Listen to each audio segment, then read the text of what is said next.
Essa semana, todos nós fomos surpreendidos com uma notícia muito chocante, de que residentes do primeiro ano do programa de residência da Unicamp de traumato-ortopedia desistiram, abandonaram o programa e desistiram de sua vaga. A gente sabe que o Unicamp é um serviço muito tradicional e justamente por isso levantou um alerta, né?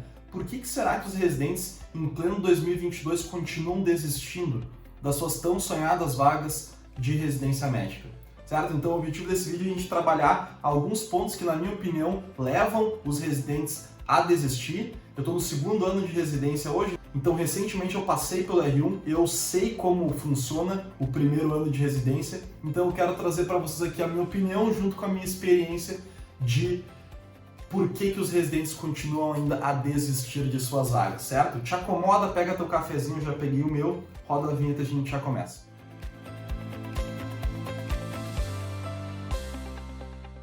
Bom, pessoal, então, vídeo sobre por que os residentes ainda desistem de suas vagas, né?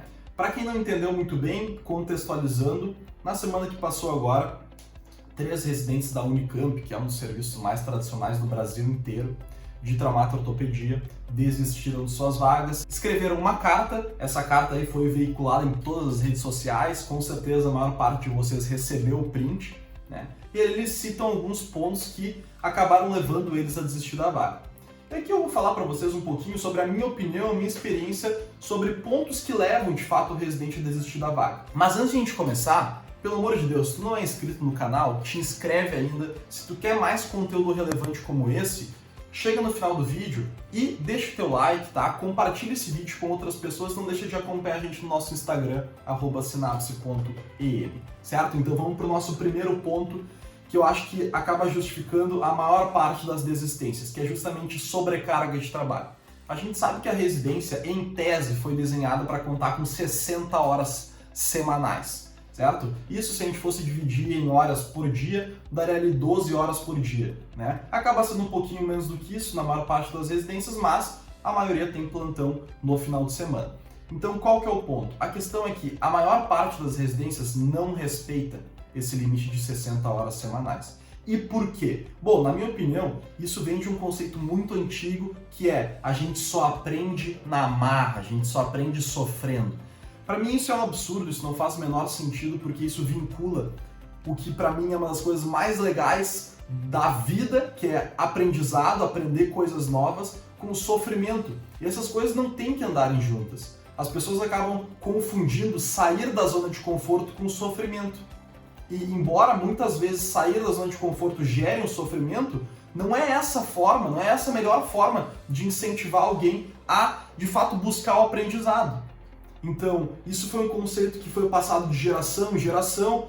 Porque eu sofri, agora tem que sofrer também. E acabou se criando essa ideia de que, o residente que respeita as 60 horas semanais não é um bom residente. Bom mesmo é aquele que não sai do hospital de jeito nenhum, é aquele que ultrapassa e muito ali o que o programa estipula. E eu acho que esse é um principal ponto aí, pelo menos que justifique a maior parte das desistências. A galera no longo prazo não consegue sustentar uma carga horária de trabalho tão grande, até porque essa carga horária às vezes é muito desproporcional ao que a vida inteira a gente foi exposto. Na faculdade a gente não tinha essa carga horária, como médico generalista muitas vezes a gente não vai ter essa carga horária, então acredito que essa desproporção seja algo que impacte muito a vida dos residentes do primeiro ano. Eu passei por isso, eu sei que de fato é um ano em que tu é direcionado a ter todo o teu foco girando em torno da residência, né? O programa muitas vezes é desenhado como se nada mais na tua vida fosse necessário e fosse interessante e fosse digno de prioridade, exceto a residência. Eu acho que aí mora o primeiro motivo pelo qual muita gente desiste, certo? E aqui, antes de a gente passar para o segundo ponto, eu só quero dar um recado para ti, estudante de medicina, né, ou médico generalista que está estudando e se preparando para a prova de residência. Fica até o fim desse vídeo, porque lá no final eu tenho uma mensagem especial para vocês. Eu sei que muitas vezes essas notícias elas acabam nos desestimulando, né, na busca pela aprovação, então eu quero falar diretamente com vocês agora até o final do vídeo, certo?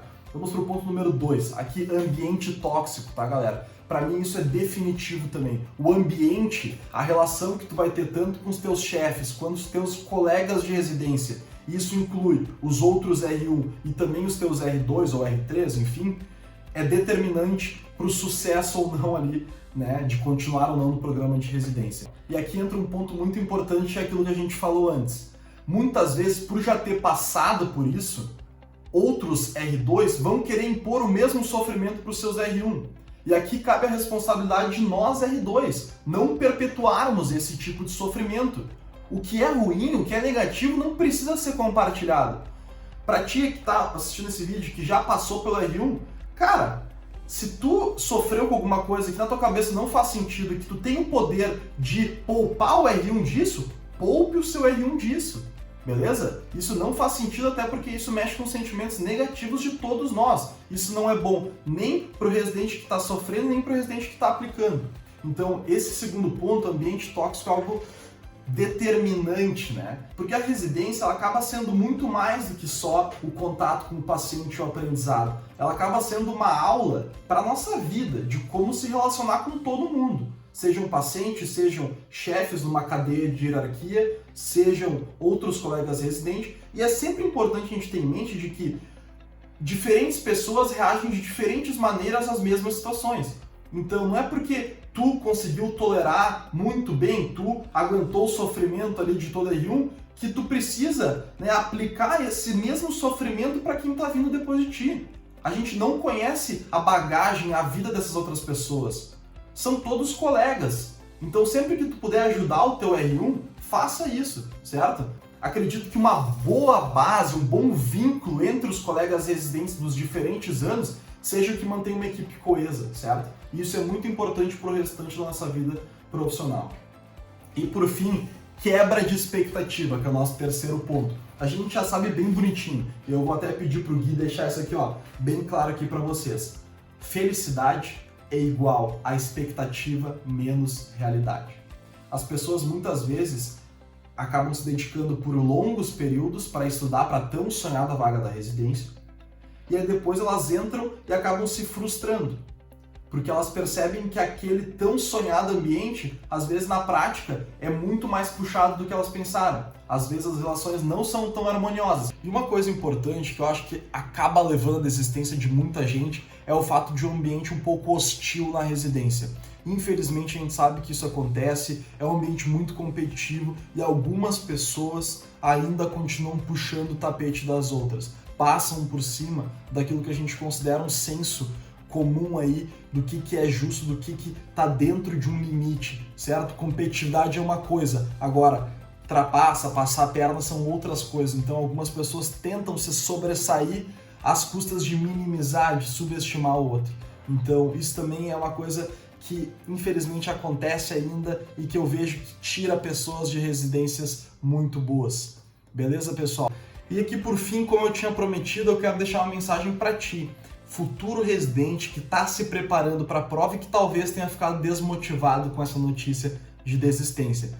2 pontos, tá, pessoal? Primeiro, residência tem muita coisa boa também, certo? Tem muita coisa muito bacana. A gente cria vínculos muito legais, a gente trabalha muito a nossa resiliência, a nossa autofragilidade, a gente amadurece muito, como médico e como pessoa também, beleza? Então lembrem sempre dos lados positivos, que não são poucos. E segundo ponto aqui é o seguinte, sempre, pessoal, dentro do caos nasce uma oportunidade. E nesse caso eu acho que a oportunidade maior de todas é a oportunidade de mudar os rumos da educação médica do nosso país. Infelizmente, esses residentes acabaram desistindo numa instituição muito tradicional, que é a Unicamp, mas talvez felizmente por justamente ser uma instituição tradicional, isso acenda um alerta e de fato mobilize as pessoas que têm poder de mudança no nosso país, que as pessoas que coordenam os programas de residência médica. E aqui no Sinapse a gente vai fazer de tudo que tiver ao nosso alcance para de fato promover essa mudança, né? Nesses rumos, nesses moldes que a gente acredita que sejam os ideais para o aprendizado de todos os futuros médicos e que seja melhor também para os nossos pacientes. Beleza, pessoal? Então, essa é a mensagem de hoje, eu espero que vocês tenham gostado. Para os futuros residentes, não deixem isso desanimar vocês, tá, galera? Continuem firme no propósito. Se tu ainda não é inscrito no nosso canal, te inscreve, deixa o like e ativa o sininho para tu receber a notificação do vídeo todas as semanas. Semana que vem tem mais vídeo com mais conteúdo massa para vocês. Um forte abraço e tchau!